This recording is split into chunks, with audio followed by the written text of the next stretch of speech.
भ्रष्टाचार किसी एक व्यक्ति, किसी एक कानून से नहीं सुधर सकता है। लेकिन दुनिया में जो देश आज ईमानदार देश के तौर पर जाने जाते हैं, आप में से कई लोग जानते होंगे, स्कैंडिनेवियन कंट्री जो हैं, डेनमार्क है, फिनलैंड है, स्वीडन है, नीदरलैंड्स है, कुछ दूसरे देश जैसे सिंगापुर है, न्यूजीलैंड है, इन देशों को आप जिनको दुनिया में सबसे ईमानदार देश माना जाता है, वहां सबसे कम करप्शन है। आप उन देश की व्यवस्था को जाकर अध्ययन करेंगे कि भाई उन लोगों ने अपना भ्रष्टाचार कैसे कम किया, तो उन्होंने मूलतः 4 बातें की हैं जो कि जनसुराज बिहार में करना चाहता है। पहली बात उन्होंने ये की कि समाज में ये चेतना जगाई कि आप ईमानदार लोगों को चुनकर भेजिए। तो जनसुराज ये कह रहा है कि भाई जब कैंडिडेट कल खड़ा हो, जनसुराज से कोई अच्छा कैंडिडेट, मान लीजिए गलती से खड़ा हो गया कोई गलत कैंडिडेट, तो उसको भी आप वोट मत दीजिए। हर हालत में अच्छे आदमी को ही वोट दीजिए, चाहे वो जीते हारे, वो किसी दल का हो, गलत आदमी को वोट मत दीजिए। तो जब अच्छे प्रतिनिधि चुनकर आएंगे तभी एक अच्छी व्यवस्था बन सकती है। दूसरा उन्होंने क्या किया, उन्होंने बहुत बड़े पैमाने पर सत्ता और संसाधन का विकेंद्रीकरण किया। मतलब आज जो पूरी बिहार की व्यवस्था चलती है उसको 5-7 अफसर और 5-7 नेता मंत्री चलाते हैं। वहीं से सब कुछ तय होता है, वहीं से सारा चीज डिसीजन लिया जाता है, वहीं से फंड एलोकेट होता है, वहीं से चोरी की शुरुआत होती है। तो इन देशों ने ये सिखाया कि अगर आप सत्ता और संसाधन का बड़े पैमाने पर विकेंद्रीकरण कर दें तो उससे भी करप्शन को कम करने में आसानी होगी। तो जनसुराज उस पर क्या कह रहा है कि अगर जनसुराज की व्यवस्था बनी तो पंचायती राज की जो संस्थाएं हैं इनके जरिए कम से कम 1/3 विकास का राशि खर्च किया जाएगा।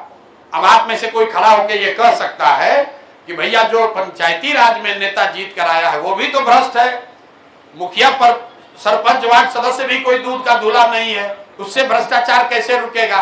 बिल्कुल रुकेगा। आप ये समझिए कि यहाँ पर नल जल योजना आपने सुना होगा, उसमें बड़ा व्यापक भ्रष्टाचार हुआ।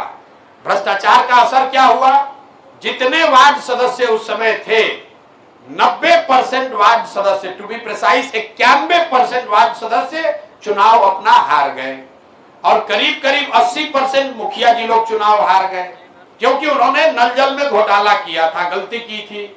लेकिन उस नल जल को बनाने में जिन अफसरों ने घोटाला किया था वो आज भी कहीं ना कहीं अफसर बने हुए हैं।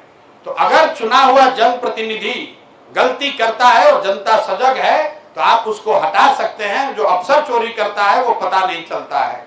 तो इसलिए दूसरा मंत्र यह है कि बड़े पैमाने पर सत्ता मतलब डिसीजन मेकिंग, सत्ता और संसाधन का विकेंद्रीकरण किया जाए। तीसरा हथियार है जन सहभागिता। लोगों को पता ही नहीं है कि उनका अधिकार क्या है। आपको यह पता ही नहीं है कि आपके गांव की कौन सी योजना है जिसमें आपका हक है। भाई साहब बता रहे इंश्योरेंस का पेनिट्रेशन कम है, तो आयुष्मान कार्ड की जो योजना है यहाँ बिहार में सबसे कम है। जो कृषि बीमा योजना है सबसे कम रजिस्ट्रेशन उसमें बिहार में है, क्योंकि लोगों की जागरूकता नहीं है। तो तीसरा बात यह है कि जो भी सरकारी योजना है, सरकारी व्यवस्था है, उसको जनता के बीच में रखा जाए ताकि जनता को जानकारी हो कि उनका हक क्या है, उनके लिए योजना क्या है। और अंतिम बात, टेक्नोलॉजी का बहुत बड़े पैमाने पर उपयोग, बहुत बड़े पैमाने पर टेक्नोलॉजी का उपयोग करके भी करप्शन को रोका जा सकता है।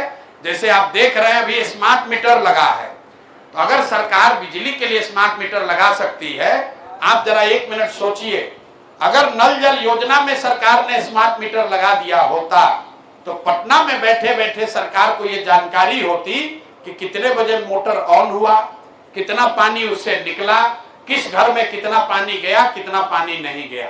तो जो जनसुराज की सोच है, भ्रष्टाचार बिहार में खत्म करने का दावा हम लोग नहीं कर सकते हैं, लेकिन इसको बहुत बड़े पैमाने पर कम किया जा सकता है। और कम करने के 4 सूत्री प्रोग्राम है।